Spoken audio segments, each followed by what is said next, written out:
The red dust of Kepler 442b swirled around Dr. Lisa Carter's boots as she walked toward the strange metal structure jutting from the canyon wall. She had been digging on this remote mining planet for 3 months, looking for traces of ancient, alien life. What she found today was much bigger than anything she had expected. "Jake, come look at this," she called to Commander Jake Morrison, who was checking their equipment nearby. The military escort had become her close friend during the long months of research. He was one of the few people who actually listened when she talked about her work. Jake jogged over, his military boots crunching on the rocky ground. "What did you find now, Doc?" Lisa pointed at the metallic surface she had uncovered. It was smooth and dark, unlike anything they had seen before. Strange symbols were carved deep into the metal, and the whole thing seemed to curve away into the rock like it was part of something much larger. "This isn't natural," Lisa said, running her gloved hand over the symbols. "And it's not from any alien species we know about. I've studied every known writing system in the galactic database. This is completely different." Jake knelt down beside her and examined the metal. It felt warm to the touch, even though they were in the shadow of the canyon. "How old do you think it is?" "That's what worries me," Lisa replied. "The rock layers around it suggest it's been here for at least 50,000 years. But look at this metal. There's no rust, no wear. It looks like it was put here yesterday." They spent the next 4 hours carefully digging around the structure. What they found made both of them stop and stare. The metal wasn't just a random piece of debris. It was clearly part of a spacecraft, but the design was unlike anything in their databases. "We need to call this in," Jake said. But Lisa shook her head. "Not yet. Let me document everything first. If this really is what I think it is, people are going to want to take it away from us before we can study it properly." As they dug deeper, they found what looked like a hatch. The symbols around it were more complex, almost like they were instructions. Lisa took careful photos of everything, while Jake used his scanner to map the buried ship. "Lisa, you need to see this," Jake said, his voice tight with concern. "My scanner is picking up power signatures. This thing is still active." Lisa looked up from her camera. "That's impossible. Nothing could stay powered for 50,000 years. "Tell that to my equipment," Jake replied, showing her the readings on his scanner. "There's definitely something working inside this ship." They found a way to open the hatch after Lisa figured out that the symbols were actually a sequence that needed to be pressed in order. The metal door slid open silently, revealing a corridor that glowed with soft blue light. "We should call for backup," Jake said, but his curiosity was clearly winning over his caution. "Just a quick look," Lisa promised. "If we find anything dangerous, we'll leave immediately." The inside of the ship was clean and pristine, as if it had been built yesterday. The walls were covered with more of the strange symbols, but these seemed different somehow, more organized, like they were meant to tell a story. They walked carefully down the main corridor, their flashlights adding to the blue glow from the walls. At the end of the hallway, they found what was clearly the ship's main computer room. Banks of crystalline structures lined the walls, humming softly with power. "Are those data storage units?" Lisa asked, approaching one of the crystal formations. "They look like it," Jake replied. "But the technology is way beyond anything we use.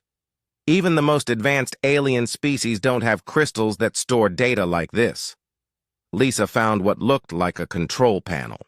The symbols on it were simpler than the others, almost like they were meant for someone who didn't know the language very well.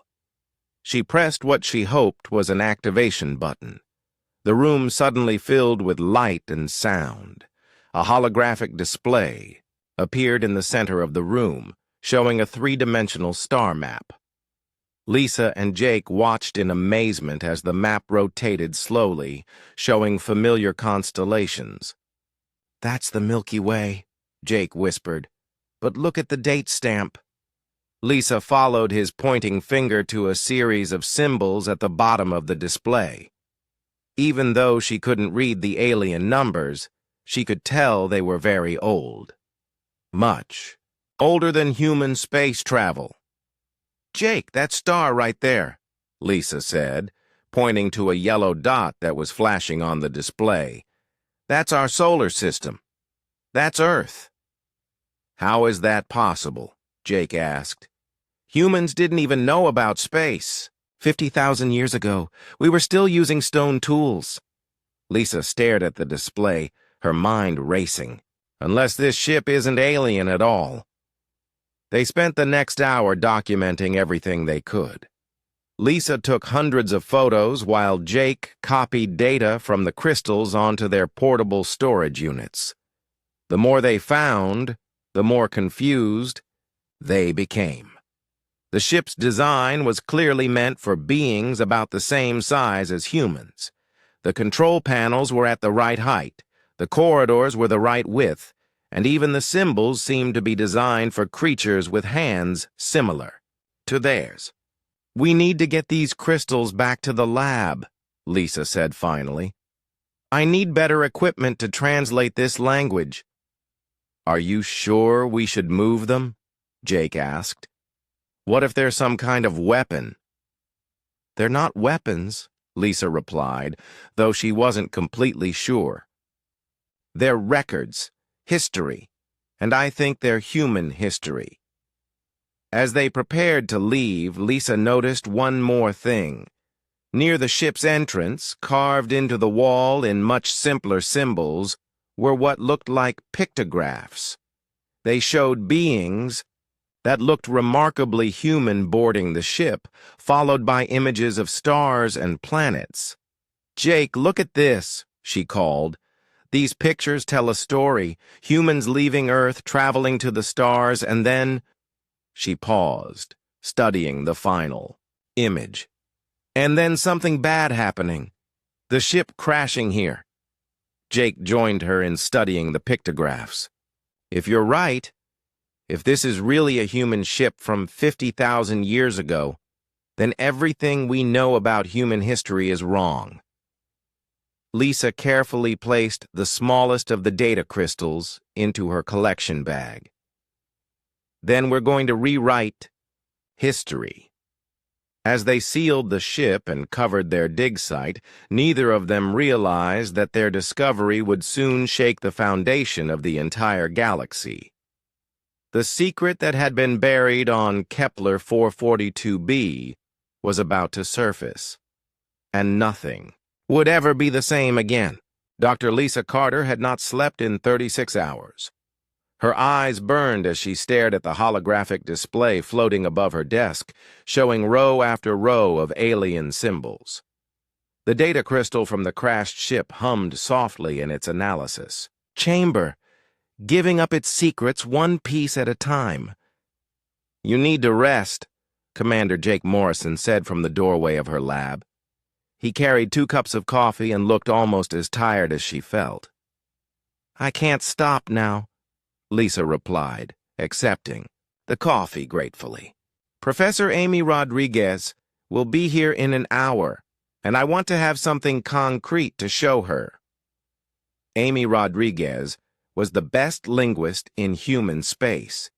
If anyone could crack this ancient language, it would be her. Lisa had sent her preliminary data 2 days ago, and Amy had dropped everything to come to the research station. Jake sat down in the chair beside Lisa's desk.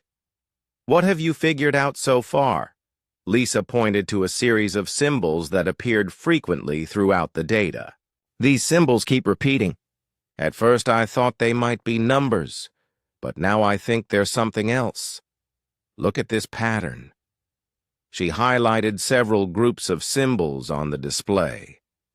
"This group appears every time there's a reference to what looks like a planet. And this one shows up whenever there are images of beings that look human. So they're names or classifications? Maybe both, Lisa said.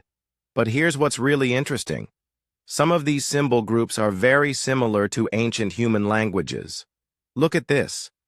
She pulled up a comparison chart showing the alien symbols, next to examples of Sanskrit, ancient Greek, and Egyptian hieroglyphs. The basic structure is almost identical. It's like these symbols are the parent language that all human writing systems came from. Jake studied the comparison. That would mean humans had contact with whoever wrote this long before we thought civilization began on Earth.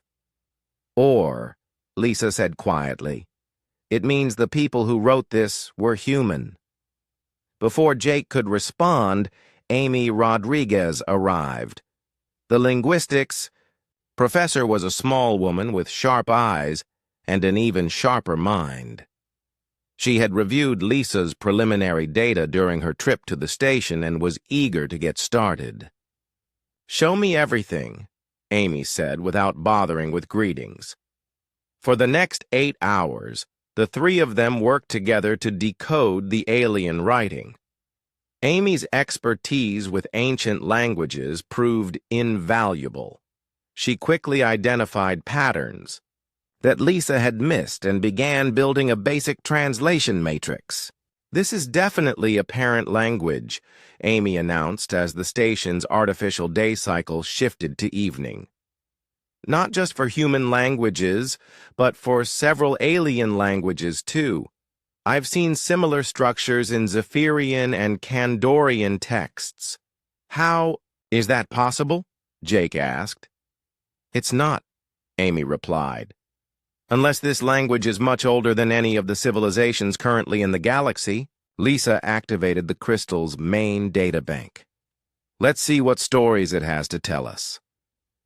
The first complete translation came through just after midnight. It was a personal log entry, dated according to a calendar system none of them recognized. But the content made them all stop breathing. Personal log, Chief Science Officer Elena Vasquez. Terran Exploration Vessel Horizon's Edge. Day 847 of our mission to establish the Kepler colony. The native species here are more aggressive than we anticipated. We may need to abandon the settlement and return to the homeworlds. Terran, Jake whispered. That means Earth. Amy was already working on the next entry. Look at this date stamp. If I'm calculating correctly, this entry was made about 50,000 years ago. The second translation was even more shocking. Emergency log, Captain David Collins. The Kepler colony has fallen. We've lost contact with the home worlds. Something has happened, something terrible. We're loading the historical archives into the emergency crystals and preparing to crash the ship. Future generations must know what we were, what we accomplished. Lisa felt her hands trembling as she read the words. Jake, this ship wasn't exploring empty space. It was running from something. They worked through the night, translating entry after entry. The story that emerged was incredible and terrifying. 50,000 years ago, humanity had not been primitive cave dwellers. They had been an advanced spacefaring civilization called the Terran Empire. Look at this technical specification, Amy said, highlighting a section of translated text. They're describing faster-than-light travel that's more advanced than anything we use today. And here, Lisa added, pointing to another section. They mention colonies on hundreds of worlds. Earth wasn't their only planet. It was just one world in a massive interstellar empire. Jake had been quiet for the last hour, reading through military logs. Lisa, Amy, you need to see this. It's a battle report. The translation showed on the main display. It described a war between the Terran Empire and a coalition of alien species. The aliens were listed by names that were very familiar. The Zephyrian hegemony, The Kandorian Republic, the Helix Collective, Jake read aloud. Those are the major powers in today's Galactic Council. Amy looked up from her work. According to this, they weren't major powers 50,000 years ago. They were client species of the Terran Empire. The final translated log entry changed everything they thought they knew about human history. Final log, Admiral Patricia Hayes, Terran Defense Force, the Coalition has won. They're systematically destroying our colonies and scattering our people. They claim they're liberating the galaxy from Terran oppression, but we know the truth. They're afraid of what we might become. They're sending our survivors to primitive worlds, wiping their memories, and suppressing their genetic potential. They want to make sure humanity never rises again. But they're wrong. We are more than they understand. We will survive. We will remember. And someday, we will reclaim our heritage. The lab fell silent. The coffee had grown cold hours ago, and the artificial lights hummed softly in the background. This changes everything, Lisa said finally. It explains a lot, too, Amy added. Why human languages are so similar to alien ones. Why we seem to adapt to space travel so easily. Why we have instincts for technologies we've never seen before. Jake stood up and walked to the window, looking out at the alien stars. It also explains why the Galactic Council is always so nervous about human expansion. They're not worried about what we might do. They're worried about what we might remember. Lisa saved all their translation work to an encrypted file. We need to decode more of these crystals. If this is true, if humanity really was this Terran empire, then there might be other survivors out there, other colonies that were scattered and forgotten. And there might be technology, Amy said quietly. Advanced technology that could change the balance of power in the galaxy, which is exactly why we need to be careful about who we tell, Jake warned. If the current galactic powers went to war to stop the Terran Empire once, they might do it again.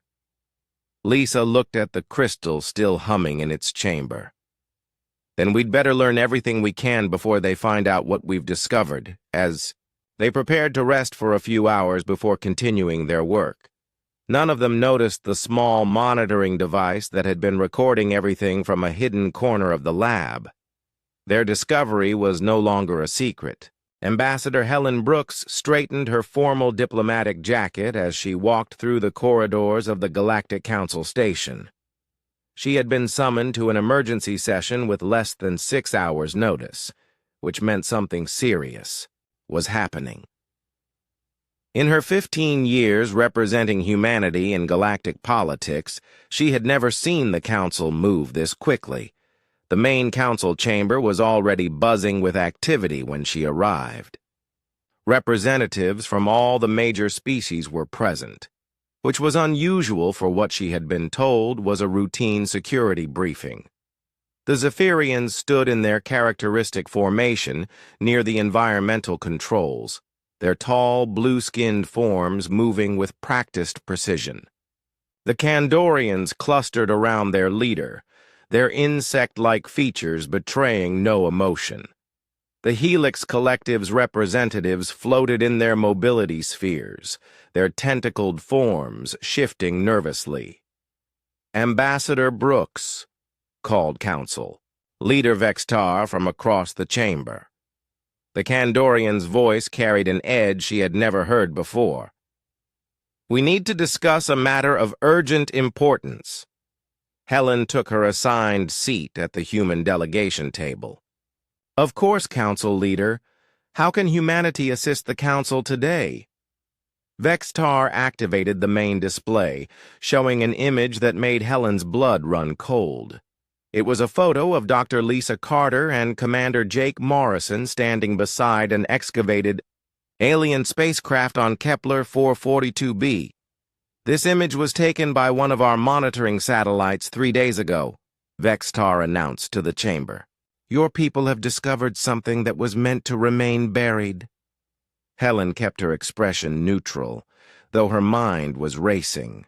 She had not been informed of any significant archaeological discoveries. Council leader, I'm not familiar with this particular research mission. Could you provide more details about what concerns the Council? A Zephyrian representative named Sultar stepped forward. Her violet eyes were bright with what looked like fear. Ambassador, your scientists have found a Terran artifact. This cannot be allowed to continue. Terran? Helen asked, genuinely confused. I'm not familiar with that species. Are they a threat to galactic security? The chamber fell silent. Helen could feel the tension rising as the alien representatives exchanged glances that clearly carried meaning she was not privy to. You truly don't know, said Hexara, the Helix Collective's primary speaker. Her translation device made her voice sound mechanical, but Helen could detect surprise in the tone. Your species has no memory of the Terran Empire. Should we? Helen asked carefully. Vextar clicked his mandibles together, a sign of agitation. The Terran Empire was the previous dominant civilization in this galaxy. They were eliminated approximately 50,000 years ago for the safety of all species. Helen felt a chill run down her spine. Eliminated? By whom? By us, Sultar said simply. By our ancestors. The Terrans were a threat to all free peoples in the galaxy. They sought to control and dominate every world they encountered. What does this have to do with humanity? Helen asked, though she was beginning to suspect the answer. Hexara's tentacles writhed nervously. The Terrans were your ancestors, Ambassador Brooks. Humanity is what remains of the Terran Empire after we scattered them across primitive worlds and suppressed their technological capabilities.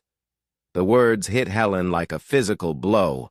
She stared at the alien representatives, looking for some sign that this was an elaborate joke or test. Their faces showed only grim seriousness. That's impossible, Helen said weakly. Human history goes back thousands of years on Earth. We have archaeological records, written histories. Carefully constructed, Vextar interrupted. Your species was relocated to Earth with modified memories and suppressed genetic potential. You were meant to remain a peaceful, primitive people. But you didn't, Sultar added accusingly. Despite all our precautions, humanity has begun to reach for the stars again. You've started to remember technologies you should not know. Your expansion into space has been far too rapid. Helen's diplomatic training kicked in despite her shock. Are you saying that the Galactic Council has been deliberately limiting human development? Monitoring and guiding, Hexara corrected, ensuring that humanity never again becomes the threat your ancestors were. And now your scientists have found a Terran data archive, Vextar continued. This research must be terminated immediately. The artifacts must be destroyed, and your people must never learn what they contain. Helen stood up, her ambassador training, warring with a growing sense of outrage.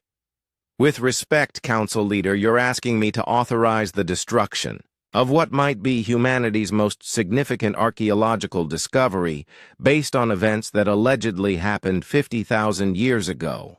Not allegedly, Sultar said firmly. The Terran Empire enslaved dozens of species. They treated other sentient beings as property. They used their advanced technology to force entire worlds into submission. They were a plague upon the galaxy, Vextar added. Eliminating them was an act of liberation. Helen looked around the chamber at the assembled representatives. And you're afraid that modern humans will become like our alleged ancestors? You already are, Hexara said bluntly. Humans adapt to new technologies faster than any other species. You innovate at an alarming rate. You form alliances easily and inspire loyalty in other species. These were all Terran traits. You see these as negative qualities? When combined with the Terran hunger for expansion and control, yes, Vextar replied. Your species must not be allowed to access Terran, technology or knowledge. The risk is too great. Helen sat back down, her mind reeling. What exactly are you asking of me? Order your people to cease their research immediately, Sultar demanded. Have the artifacts destroyed and the site sealed. Dr. Carter and her team must be transferred away from the project and their findings classified beyond their security clearance. And if I refuse? The chamber fell silent again. Helen could see the alien representatives communicating with each other through gestures and expressions she didn't understand.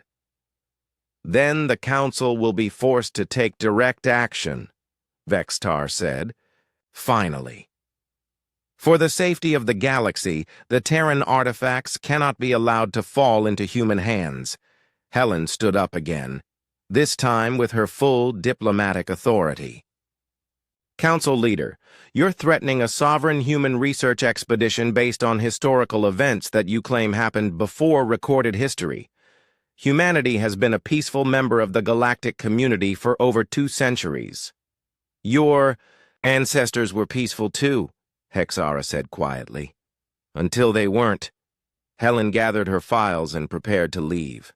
I will need to consult with my government before I can respond to the Council's request. You have 48 hours, Ambassador, Vextar said. After that, we will consider Dr. Carter's research a threat to galactic security. As Helen left the chamber, her mind was racing with questions.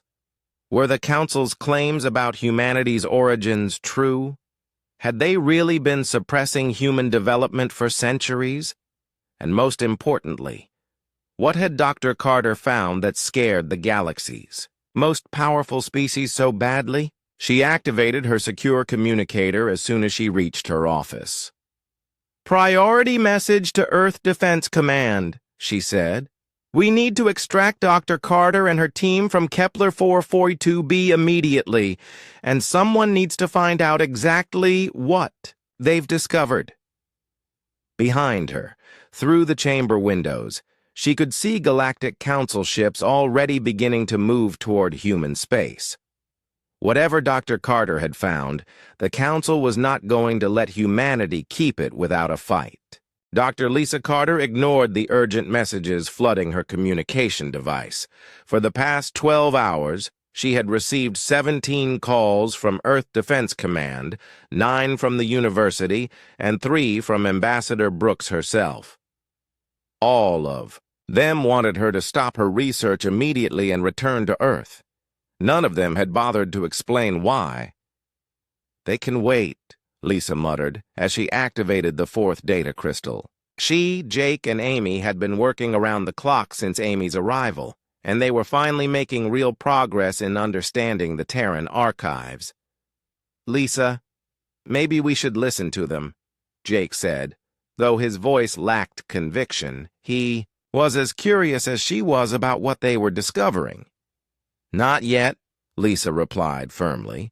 We're so close to understanding everything. Look at this. The crystal projected a new holographic display showing what appeared to be a galactic map from 50,000 years ago. The Terran Empire covered most of the known galaxy, with Earth marked as just one of hundreds of colony worlds. Amy looked up from her translation work. I've been working on these personal records, and they tell a very different story than what we've been taught about human history.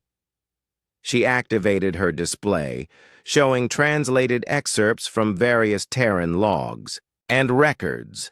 According to these documents, the Terran Empire wasn't the aggressive conqueror the Galactic Council claimed.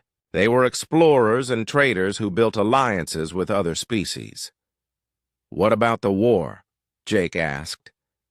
Amy highlighted another section of translated text. The war started when the Terrans discovered something that terrified the other galactic powers. They found evidence that all sentient species in the galaxy had been genetically modified by an ancient race called the Precursors. Lisa stopped her work and stared at Amy. Genetically modified? How? According to these records, every known species in the galaxy was created by the Precursors as part of some kind of experiment. But the Terrans were different. They were the only species that had broken free from their original programming. Amy brought up a detailed biological analysis from the Terran archives. Look at this genetic comparison. Humans have DNA sequences that don't exist in any other known species. Sequences that allow for rapid adaptation, enhanced creativity, and something called evolutionary acceleration. What does that mean? Jake asked. It means humans were designed to evolve and improve themselves, Lisa said, studying the data. While other species were locked into their current forms, humans could continuously develop new abilities. Amy nodded. And when the Terrans started sharing this knowledge with other species, trying to help them break free from their genetic limitations, the established powers panicked. The fourth crystal contained military records from the final days of the Terran Empire. Lisa translated them with growing horror and anger. The coalition forces didn't just defeat the Terrans, she read aloud. They systematically hunted down every human colony. They captured millions of Terrans and subjected them to genetic modification designed to suppress their natural abilities. They created an artificial ceiling on human potential, Amy added. Look at these medical records. They identified specific genes responsible for rapid learning, technological intuition, and leadership capabilities. Then they turned them off. Jake was studying the star maps. It says here that they scattered the modified humans across primitive worlds throughout the galaxy. Earth was just one of dozens of prison planets. Lisa felt a cold anger building in her chest. They didn't just defeat humanity. They crippled us and then made us forget we had ever been anything more. The fifth crystal contained the most shocking revelation yet. It was a complete genetic key that could reverse the modifications that had been done to humanity. This is it, Amy breathed. This is what they were so afraid we would find. It's not just historical records. It's the tools to unlock humanity's original potential. Lisa stared at the genetic sequences floating in the holographic display. If this is real, if we could activate these suppressed genes, humans would become what they were always meant to be, Jake finished. They spent the next 4 hours studying the genetic key. The crystal contained detailed instructions for reactivating dormant human DNA, along with warnings about the process and its effects. It says here that the changes happen gradually, Amy read from the instructions. Enhanced cognitive function appears first, followed by improved physical capabilities and intuitive understanding of advanced technologies. There are risks, Lisa noted, reading another section. The process can be overwhelming for some individuals, but it also says that humans who undergo the change experience a sense of coming home to their true nature. Jake was examining the technical specifications. According to this, the genetic modifications are still present in all human DNA. They've been passed down for 50,000 years, waiting for the right trigger to reactivate them. So every human alive today could potentially unlock these abilities? Lisa asked. Every human, Amy confirmed. The Terran Empire wanted to make sure their people could never be permanently suppressed. Lisa made a decision that would change everything. We need to test this. Lisa, that's incredibly dangerous, Jake warned. We don't know what the side effects might be. The alternative is letting humanity remain crippled forever, Lisa replied. The Galactic Council has been controlling us for 50,000 years. Don't we deserve to know what we really are? Amy was already preparing the equipment they would need. The process requires direct contact with the crystal while it's running the genetic reactivation sequence. It should only take a few minutes. I'll go first, Lisa said. No, Jake interrupted. If anyone's going to risk their life, it should be me. I'm military. I'm trained for dangerous situations. We'll do it together, Lisa decided. The records say the process works better when multiple subjects undergo it simultaneously. They spent an hour preparing, making sure their medical scanners were recording everything. If something went wrong, they wanted future researchers to understand what had happened.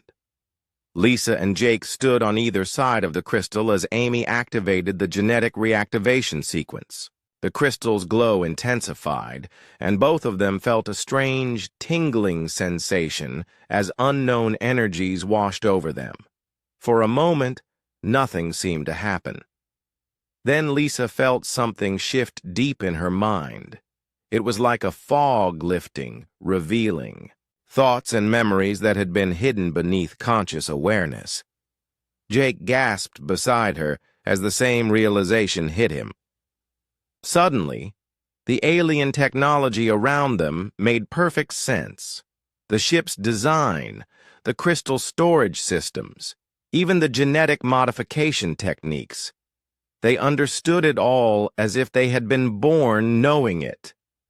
Amy, Lisa said, her voice strange and distant.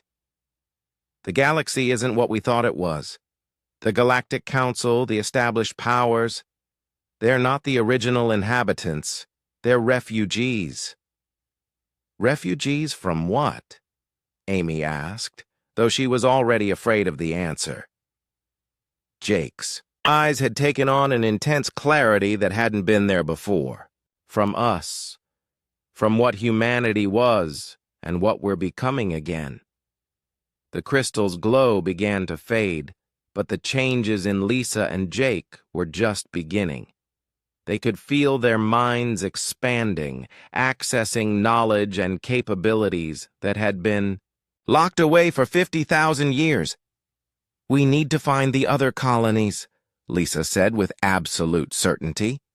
There are humans scattered across the galaxy who don't know what they are. We need to wake them up. Amy stared at her transformed colleagues, both excited and terrified by what she was seeing. And then what? Lisa and Jake looked at each other, and Amy could see an understanding pass between them that she couldn't quite grasp. Then we reclaim our birthright, Jake said simply, and we make sure no one can suppress humanity ever again. Dr. Lisa Carter stood in her laboratory, watching data streams flow across multiple holographic displays with an ease that should have been impossible. 24 hours ago, she would have needed computer assistance to process even a fraction of this information. Now, the complex calculations and data patterns seemed as simple as reading a children's book. The changes are accelerating, she said to Jake, who was bent over a piece of Terran technology they had recovered from the ship. His hands moved over the alien controls with the confidence of someone who had used them all his life. I can feel it, Jake replied without looking up. It's like remembering something I never knew I had forgotten. This navigation system is actually quite primitive compared to what the Terrans were capable of building. Amy Rodriguez watched her two colleagues with a mixture of fascination and concern. You're both speaking differently. Your vocabulary has expanded and you're using technical terms I've never heard before. Lisa looked at Amy with new awareness. That's because we're accessing genetic memories that have been locked away for 50,000 years. The Terrans didn't just suppress our abilities, Amy. They stored the knowledge of our entire civilization in our DNA. Show me, Amy said, activating her recording equipment. Lisa approached one of the larger crystals they had retrieved from the ship. As her hands made contact with its surface, the crystal began to glow and project detailed technical specifications into the air. "This is a Terran Class 5 starship," Lisa explained, her voice taking on the tone of a professor giving a lecture, "capable of traveling between galaxies in a matter of weeks. The propulsion system uses controlled dimensional folding rather than traditional faster-than-light drives." Jake joined them, carrying a small device he had assembled from components found in the ship. "And this is a quantum communicator. It can send messages instantly across any distance by using entangled particles." Amy stared at the device. "That technology doesn't exist. The best quantum communication systems can barely work across a single solar system." "It didn't exist because the Galactic Council made sure it was forgotten," Jake replied. "But the principles are stored in every human's genetic code. We just needed the right trigger to remember them." Their conversation was interrupted by an alarm from Amy's monitoring equipment. "We have incoming ships," she announced, checking her long-range scanners. "3 vessels, moving fast toward our position." Lisa and Jake exchanged a look that carried more meaning than words. "Galactic Council enforcement ships," Lisa said with certainty she couldn't explain. "How do you know that?" Amy asked. "Because I can sense their engine signatures," Jake replied. "Zephyrian power systems have a distinctive resonance frequency." "That's impossible. You're not psychic." Lisa placed her hand on Amy's shoulder. "We're not psychic, Amy. We're just using capabilities that were always part of human nature. The Terrans were able to sense energy patterns and read technological signatures because they understood that consciousness and technology are connected in ways other species never discovered. The approaching ships were still hours away, but Lisa and Jake were already preparing for their arrival. They moved through the research station with newfound purpose, gathering the most important crystals and data records. "We need to get this information to other humans," Lisa said. "The genetic reactivation process can be triggered remotely using quantum resonance patterns." Amy followed them, trying to understand what was happening. "You're talking about changing the fundamental nature of humanity without their consent." "We're talking about giving humanity back what was stolen from them," Jake corrected. "Every human has the right to access their full potential." They reached the station's communication array, where Lisa began making modifications to the transmitter that should have been far beyond her expertise. "The genetic locks are artificial, Amy. They're not part of natural human evolution. Removing them isn't changing humanity. It's restoring humanity." "But what if people don't want to change? What if they're happy the way they are?" Lisa paused in her work and looked at Amy with eyes that seemed older and wiser than they had been the day before. "Then they don't have to accept the change. The reactivation process only works on people who are ready for it. But they deserve to have the choice." Jake had finished preparing their escape route. "We'll take the research shuttle and head for the outer colonies. There are human settlements out there that are far enough from Galactic Council influence to give us time to work." "Work on what?" Amy asked. "Finding the other scattered colonies," Lisa replied. "According to the Terran records, humans were placed on 47 different worlds throughout the galaxy. Most of them don't even know they're human. They think they're native to their planets." Amy's eyes widened. "You're talking about reuniting an entire scattered civilization." "Exactly," Jake said. "The Terrans planned for this day. They left genetic triggers and hidden communication protocols that would allow their descendants to find each other when the time was right." Lisa finished her modifications to the transmitter and began broadcasting a signal that contained the genetic reactivation frequency. "This will reach every human colony within 50 light years. Those who are ready for the change will begin experiencing the awakening within hours, and those who aren't ready will remain as they are until they choose otherwise, Lisa assured her. Freedom of choice was always one of the most important Terran values. As they prepared to leave the station, Amy made a decision that surprised all of them. "I want to undergo the process." Lisa and Jake stopped their packing and stared at her. "Amy, you've seen what it's done to us. Are you sure?" "You're right about humanity deserving to know what they really are," Amy replied. "And if we're going to reunite a scattered civilization, we'll need all the help we can get." The genetic reactivation process was gentler for Amy than it had been for Lisa and Jake. Perhaps because she had seen it work successfully, she was more prepared for the changes. Within minutes, she was accessing genetic memories and understanding technologies that had been beyond her comprehension just hours before. "The Terran language structure makes so much more sense now," Amy said, her enhanced mind processing the linguistic data at incredible speed. "It's not just a communication system. It's a way of thinking that allows for rapid technological development and creative problem-solving." They loaded their most important discoveries into the research shuttle and prepared for departure. As they worked, Lisa could sense the approaching council ships growing closer. "They're scared," she realized. "The council ships are broadcasting suppression frequencies, trying to interfere with our genetic reactivation signal."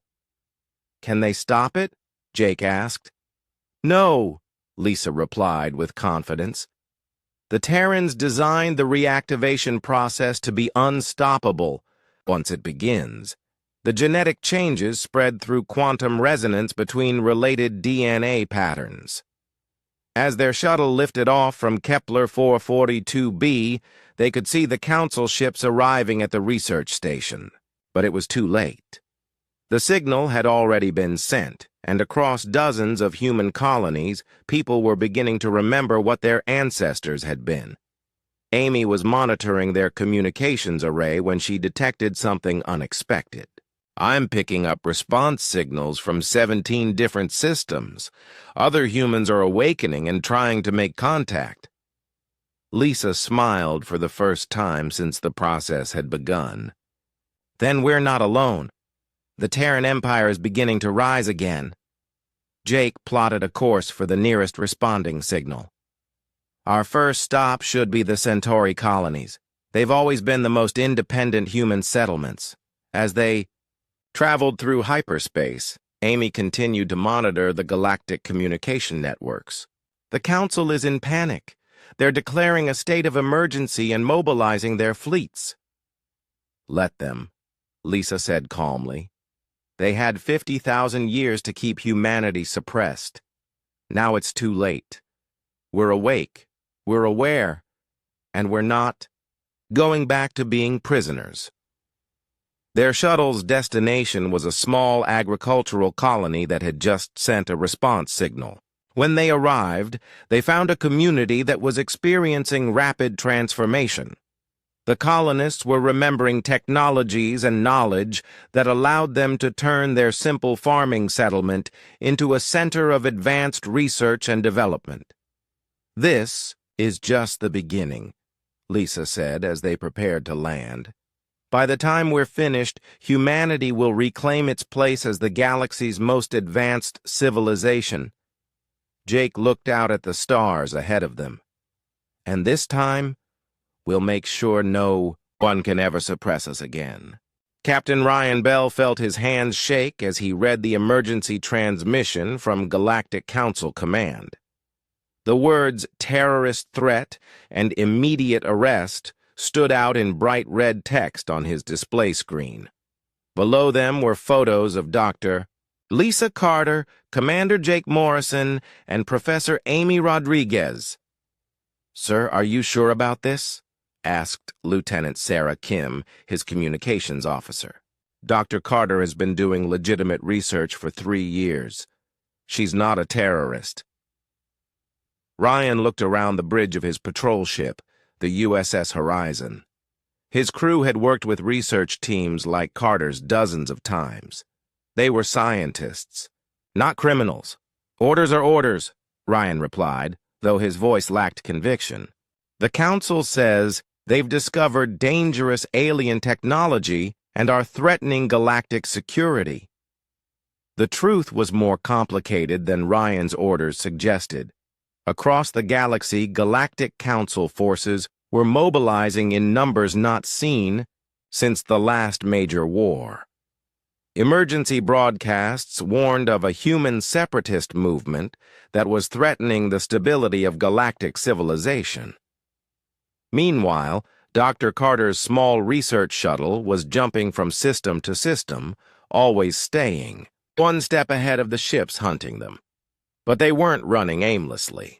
They were following coordinates from the Terran archives, seeking out the scattered human colonies. "We've got another response signal," Amy announced as their shuttle dropped out of hyperspace near a small mining world called Kepler 438c. "The message is in Old Terran code." Lisa was piloting their ship with skills she hadn't possessed a week ago. The genetic awakening had unlocked not just knowledge, but instincts and abilities that made her a natural pilot. "What does it say?" Amy translated the incoming message. "It's from a mining supervisor named Marcus Stone. He says his people have been experiencing the awakening, and they need help understanding what's happening to them."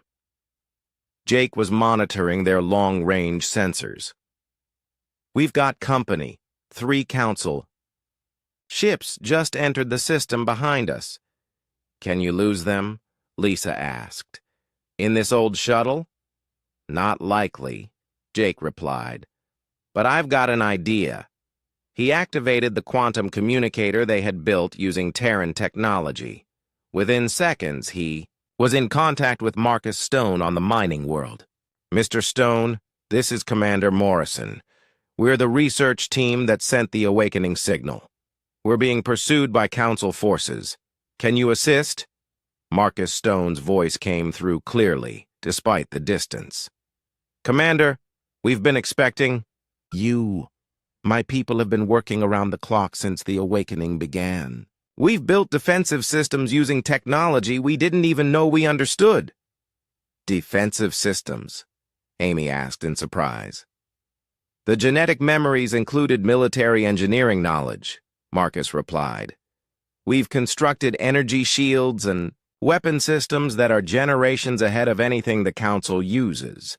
As the Council ships closed in on their position, something incredible happened. The mining world's surface lit up with energy patterns that hadn't been seen in the galaxy for 50,000 years. Massive shield generators came online, protecting not just the planet but extending out to cover Carter's shuttle." "Captain Ryan." Bell stared at his tactical display in disbelief. "What is that? Those power readings are off the charts." His weapons officer, Commander Lisa Torres, was equally confused. "Sir, those defensive systems are using technology I don't recognize. They're more advanced than anything in our databases." "This is Captain Bell to all Council ships," Ryan broadcast on the command frequency. "Are you seeing what I'm seeing?" The reply came from Admiral Patricia Hayes, commanding the Council task force from her flagship.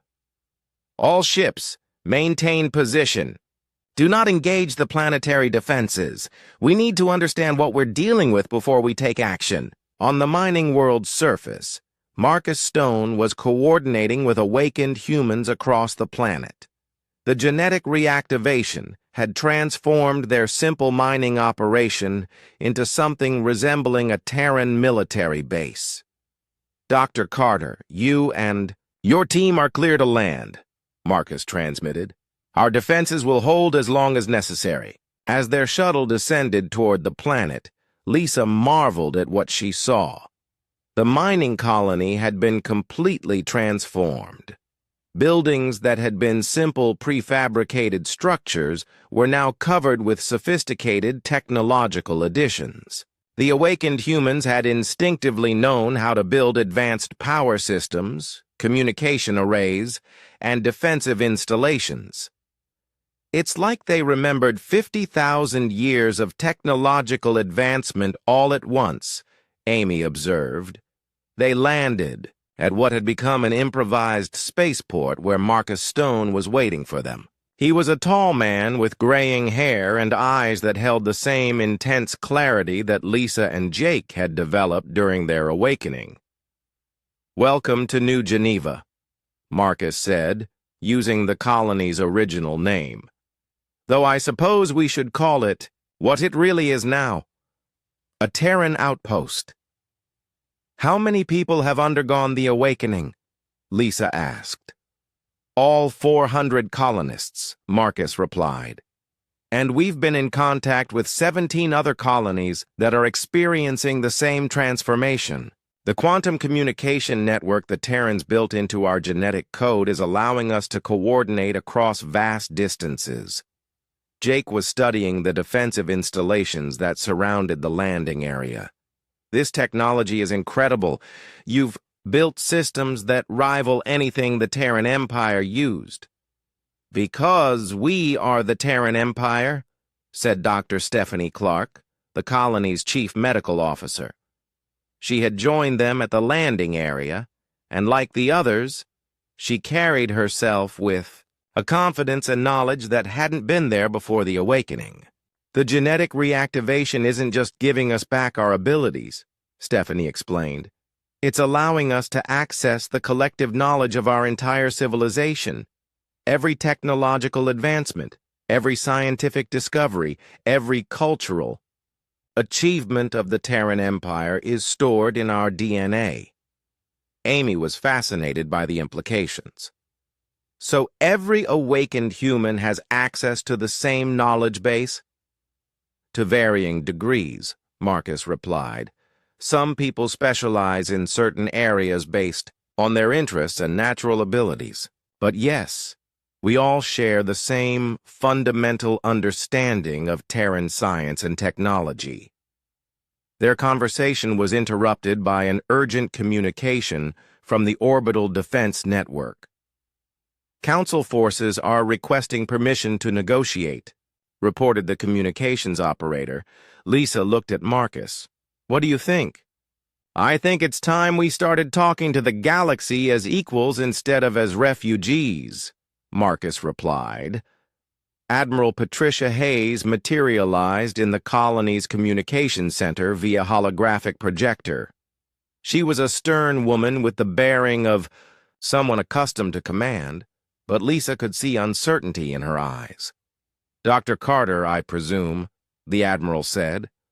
"I'm Admiral Hayes, commanding the Council Enforcement Task Force.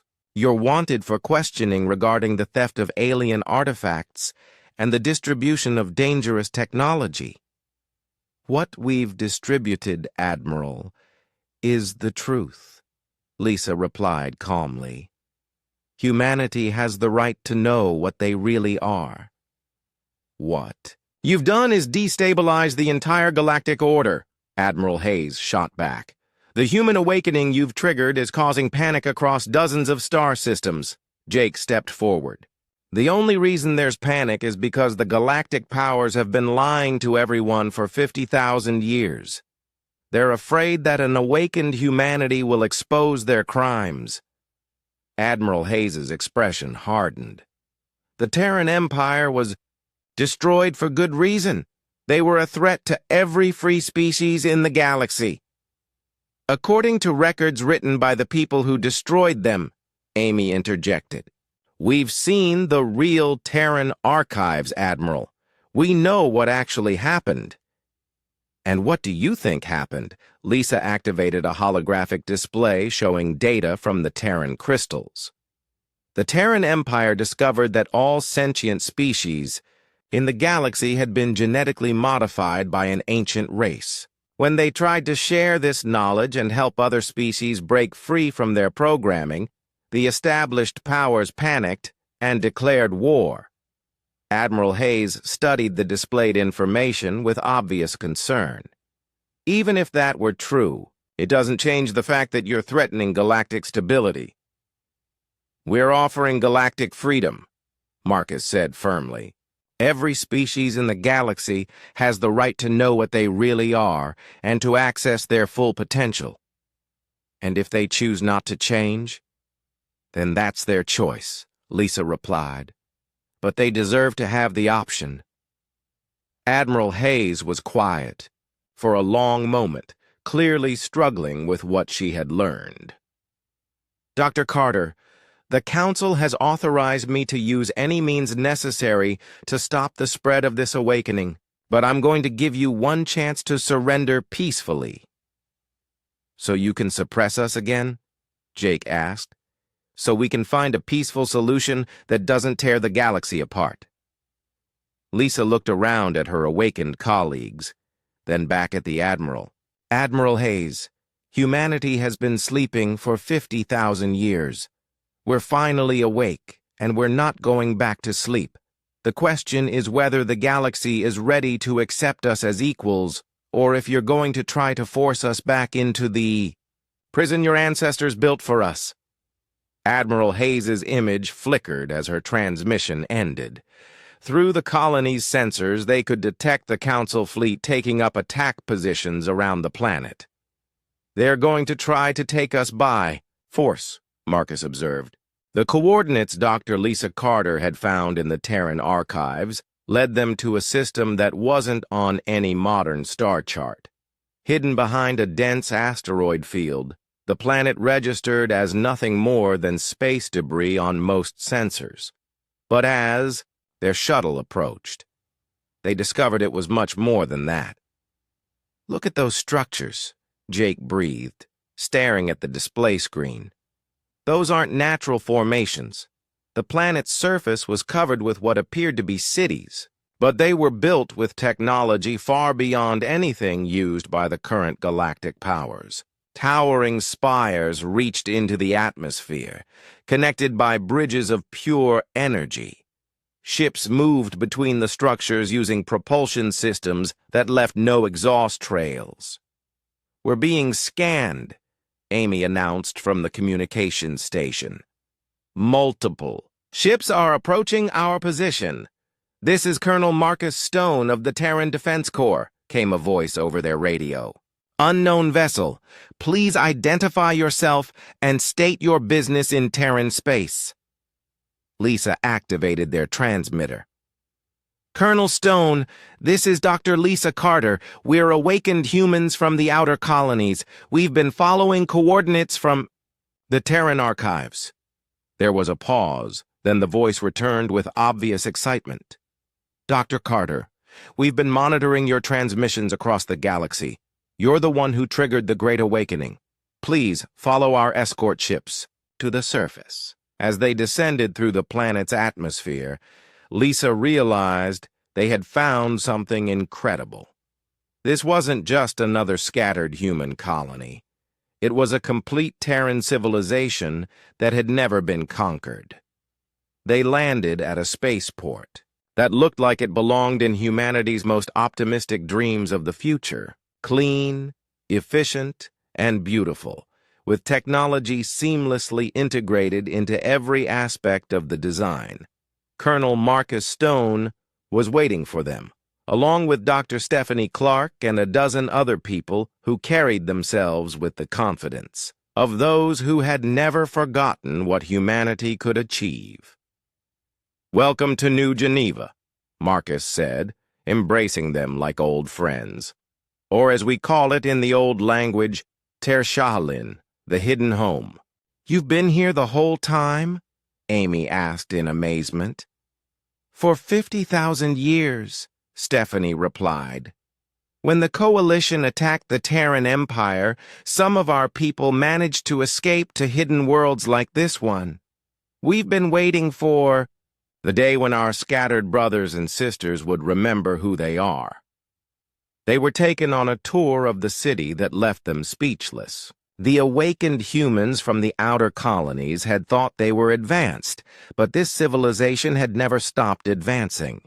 Their technology was thousands of years ahead of anything the Galactic Council possessed. How many hidden worlds are there? Lisa asked, as they walked through a research facility where scientists were working on projects that seemed like magic. 47, Marcus replied, each one specializing in different aspects of Terran science and culture. This world focuses on defensive technology and coordination between the hidden colonies. Jake was studying a holographic display that showed real-time information from across the galaxy. You've been monitoring everything that's happened to scattered humanity. Every colony, every world where our people were placed, Stephanie confirmed. We've watched over you for 50 millennia, waiting for the moment when it would be safe to reveal ourselves. And that moment is now? Amy asked. The awakening you triggered has changed everything, Marcus explained. For the first time since the fall of the Empire, awakened humans outnumber the suppressed ones. We can finally act without risking our people's complete extinction. They were taken to a massive command center where hundreds of awakened humans were coordinating activities across the galaxy. The displays showed human colonies throughout known space, with more appearing as the awakening spread. The Galactic Council is mobilizing their fleets, reported Commander Rachel Webb from her position at a tactical station. They're moving to attack any world that shows signs of Terran technology. Then it's time to remind them why they were so afraid of us in the first place, Marcus said grimly. Lisa watched as the hidden Terran colonies began to reveal themselves. Ships emerged from concealed bases throughout the galaxy, using technology that made Galactic Council vessels look primitive by comparison. But these weren't weapons of conquest. They were rescue ships, moving to protect the awakening human. Colonies. We're not going to war, Marcus explained, seeing her expression. We're going to do something much more effective. We're going to show the galaxy what they've been missing. The first demonstration came when a council fleet attempted to bombard one of the awakening colonies. Terran ships materialized out of nowhere, not to attack the council vessels, but to surround the threatened planet with protective shields that absorbed the bombardment without effort. Galactic Council Fleet, this is the Terran vessel Horizons. Promise, came a transmission broadcast across all frequencies. You are attacking innocent civilians. Please withdraw from this system immediately. Admiral Patricia Hayes, commanding the Council Fleet, stared at the impossible ship surrounding her forces. Unknown vessels, identify yourselves. By what authority? Do you interfere with Council operations? By the authority of the people who originally built the technology you're using, came the calm reply. Admiral, your ships are powered by modified Terran fusion reactors. Your weapons are based on Terran energy-focusing principles. Even your faster-than-light drives use Terran dimensional mathematics. The revelation sent shockwaves through the Council fleet. Their most advanced technology was nothing more than degraded copies of Terran innovations. That's impossible, Admiral Hayes transmitted. Our technology was developed independently over thousands of years. Admiral, we've been monitoring galactic development for 50,000 years. Every major technological breakthrough your civilizations have achieved was guided by hidden Terran advisors. We've been carefully feeding you knowledge to help you advance, hoping you would eventually be ready to rejoin the galactic community as equals. On New Geneva, Lisa and her team watched as the same scene played out across dozens of star systems. Galactic Council forces found themselves facing technology so advanced that resistance was pointless, but the Terrans made no aggressive moves. Why? Aren't they fighting back? Jake asked. Because that's not who we are, Stephanie replied. The Terrans were never the conquerors the Coalition claimed we were. We were explorers, teachers, and builders. We wanted to lift up other species, not dominate them, The proof came in the form of historical records that the Terrans began broadcasting across the galaxy. Using quantum transmission technology, they sent detailed archives showing the true history of the ancient war. The records revealed that the Terran Empire had been a confederation of species working together to unlock the genetic modifications imposed by the precursors. When they had succeeded in freeing several client species from their artificial limitations, the still modified species had panicked and declared war. They were afraid that if all species became truly free, they would lose their positions of power, Amy said, studying the historical data. And they were right, Marcus added. A galaxy of truly free species wouldn't need the hierarchical power structures that the current galactic government depends on. The broadcasts had their intended effect. Across the galaxy, non-human species began demanding explanations from their governments. Why had they been told the Terrans were conquerors when the evidence showed they were liberators? Why were they fighting to suppress people who were offering to share advanced technology freely? On dozens of worlds, species that had been council allies for thousands of years began to reconsider their positions. The Zephyrians were the first to break ranks, with their leader announcing that they would no longer participate in attacks against awakening human colonies. "The Terrans offer us something our governments never have," declared Sultar in a galaxy-wide broadcast. "The chance to become more than we were designed to be." As more species joined what was becoming known as the Liberation Movement, the Galactic Council found itself increasingly isolated. Their own military forces were beginning to question orders to attack people who were offering to share beneficial technology. Captain Ryan Bell, still commanding his patrol ship, received an encrypted message from his own crew. "Sir, we've been talking. We don't want to fight these people. They're offering to help the entire galaxy advance. Why are we trying to stop them?" Ryan looked around his bridge at faces filled with doubt and confusion. His orders said to arrest Dr. Carter and stop the human awakening. But everything he had seen suggested that the Terrans were exactly what the galaxy needed. "Stand down weapons," he ordered finally. "All ships, this is Captain Bell. I'm withdrawing my vessel from Council operations. Any crew member who wants to transfer to another ship is free to do so." None of his crew requested transfer.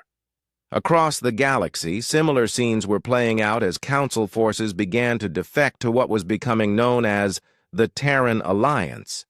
Not just humans, but members of every species who had grown tired of the limitations imposed by their governments.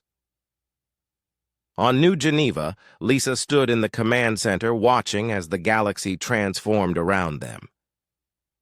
"This isn't what I expected when we..." The Great Hall of the Galactic Council had never seen anything like it. For the first time in 50,000 years, the chamber was filled not just with the traditional member species, but with representatives from hundreds of worlds that had never been allowed to participate in galactic governance. Dr. Lisa Carter stood at the center of it all, no longer the simple archaeologist who had stumbled upon a buried crystal. The genetic awakening had transformed her into something the galaxy hadn't seen since the fall of the Terran Empire. A true human leader, carrying the wisdom and knowledge of an entire civilization in her DNA. Beside her stood representatives from 47 hidden Terran colonies, each one a specialist in different aspects of their recovered heritage.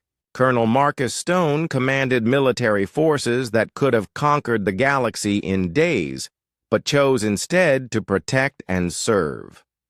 Dr. Stephanie Clark led medical teams that were teaching other species how to overcome genetic limitations that had held them back for millennia.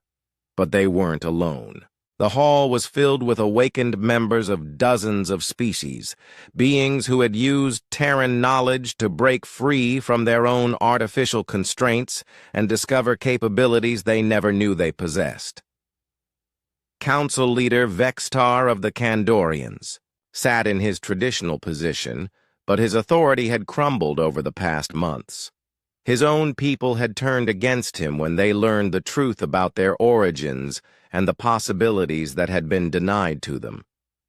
"This assembly is illegal," Vextar declared, his voice echoing in the vast chamber. "The Galactic Council has governed this galaxy for 50,000 years. You have no right to challenge our authority." Lisa stepped forward, her voice carrying clearly throughout the hall without artificial amplification. The genetic awakening had enhanced her natural presence and speaking ability. "Council Leader Vexistar, we're not here to challenge your authority. We're here to offer you something better. Partnership in building a galaxy where every species can reach its full potential." "Your ancestors tried that once," Sultar of the Zephyrians interrupted. She had joined the liberation movement early and now served as one of its primary spokespersons. "They called it liberation, but it was really conquest." Amy Rodriguez, now serving as the Alliance's chief historian, activated a massive holographic display that filled the center of the chamber. "That's not what the historical records show, Sultar. Would you like to see the real evidence?" The display showed detailed records from the original Terran Coalition War, but these weren't the sanitized histories that had been taught for 50,000 years. These were the complete archives, recovered from hidden Terran vaults and corroborated by archaeological evidence from dozens of worlds. "The Terran Empire never conquered anyone," Amy explained as the holographs played out scenes from ancient history. "They discovered that all sentient species in the galaxy had been genetically modified by the precursors to serve specific functions. When they offered to help other species break free from those limitations, the established powers declared war. The evidence was overwhelming. Record after record showed Terrans working alongside other species, sharing technology, and helping them develop capabilities beyond their original programming. The war had been started not by Terran aggression, but by coalition fear of losing control over their populations." Hexara of the Helix Collective writhed nervously in her mobility sphere. "Even if that's true, it doesn't change the fact that your awakening has destabilized the entire galaxy." Jake Morrison, now Admiral of the Terran Defense Corps, responded from his position beside Lisa. "The galaxy was never stable, Hexara. It was stagnant. For 50,000 years, galactic civilization has barely advanced beyond the level of technology the Terrans were sharing before the war." He activated another display showing technological development across the galaxy over the past 50 millennia. The graph was nearly flat until the recent awakening, when innovation and advancement had exploded across hundreds of worlds. "Look at what's happened in just 6 months since the awakening began," Jake continued. "Medical breakthroughs that have eliminated diseases that plagued your people for millennia. Energy systems that have solved resource shortages on dozens of worlds. Transportation technology that's brought isolated communities into contact with galactic civilization for the first time." Dr. Martinez, representing the awakened human colony on Kepler 442b, where it all began, stood to address the assembly. "The awakening isn't just about humans recovering their heritage. Every species that's chosen to work with us has discovered capabilities they never knew they had." She gestured to a section of the hall where non-human representatives sat. "The Altarians have developed telepathic abilities that allow for instant communication across interstellar distances. The Proxima colonies have unlocked genetic adaptations that let them survive on worlds that were previously uninhabitable. The Vegan Confederation has created art forms that literally reshape matter at the molecular level. All of these advances came from breaking free of the genetic limitations imposed by the precursors, Lisa added. We're not asking anyone to become human. We're offering to help every species become the best version of themselves. Captain Ryan Bell, who had defected from Council forces and now commanded a multi-species alliance fleet, stood to address his former superiors. I've spent 30 years serving the Council, believing I was protecting galactic stability, but what I was really protecting was stagnation and oppression. His words carried weight because he wasn't human and hadn't undergone any genetic modification. He had chosen to join the Alliance based purely on what he had observed. The Terrans could have conquered us all in the first week after their awakening, Ryan continued. Their technology is thousands of years ahead of ours. Instead, they've spent 6 months teaching us how to build better lives for our own people. Council. Leader Vexitar was growing increasingly desperate as more and more of his former allies spoke in favor of the Alliance. This is all very idealistic. But what happens when the Terrans decide they've given us enough? What happens when they want something in return? Marcus Stone, the military leader who had spent 50,000 years preparing for this moment, smiled at the question. We want the same thing we've always wanted, Vextar. Partners, not subjects. A galaxy where exploration and discovery never end. A civilization that grows stronger by lifting each other up instead of holding each other down. The final revelation came when Dr. Stephanie Clark presented the genetic analysis that had taken months to complete. We've been studying the precursor, modifications in detail, and we've discovered something remarkable. The limitations weren't just imposed randomly, they were designed to prevent galactic civilization from advancing beyond a certain point. The holographic display showed a complex genetic map covering every known sentient species. The precursors didn't just modify individual species. They created an entire galactic ecosystem designed to maintain technological and social stagnation. Why would they do that? Asked Representative Dalketh of the Centauri Alliance. Because they're still here, Stephanie replied quietly. The word sent a shock through the assembly. Lisa stepped forward to explain what they had discovered in the deepest archives of Terran knowledge. The precursors didn't disappear. They've been hiding in higher dimensional space, occasionally returning to our reality to make sure their modifications are still working. Every time galactic civilization gets close to breaking free, they intervene to reset the process. But the Terrans broke free, Amy added. That's why the precursors encouraged the Coalition to destroy the Terran Empire. We were threatening their entire system of control. The implications were staggering. Everything the galactic powers had believed about their own history and development was wrong. They weren't independent civilizations that had achieved greatness through their own efforts. They were prisoners in a cage so sophisticated they hadn't even realized it existed. What you're asking us to do, Vextar said slowly, is declare war on beings so advanced they treat us like laboratory specimens. We're asking you to help us set everyone free, Lisa replied.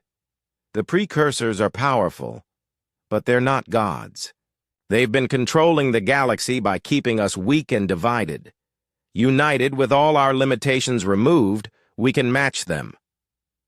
The debate continued for hours, but the outcome was never really in doubt. One by one, species that had been council, members for millennia, voted to join the Alliance. Even some of Vextar's own people abandoned him as they realized the truth about their situation. By the end of the day, only a handful of species remained loyal to the old council. The rest had chosen freedom over security, growth over stagnation, As the assembly concluded, Lisa found herself thinking about the simple archaeological dig that had started everything. I never imagined when I found that first crystal that we'd end up here. Marcus placed a hand on her shoulder. The Terrans who hid those crystals knew exactly where they would lead. They planned for this day for 50,000 years. Jake joined them as they watched the new Alliance representatives making plans for the future. So what's next? How do we prepare for the Precursor's return? We do what the Terrans always did best, Lisa replied. We explore, we learn, and we grow stronger, together. And when the Precursors finally show themselves, they'll discover that they're LA,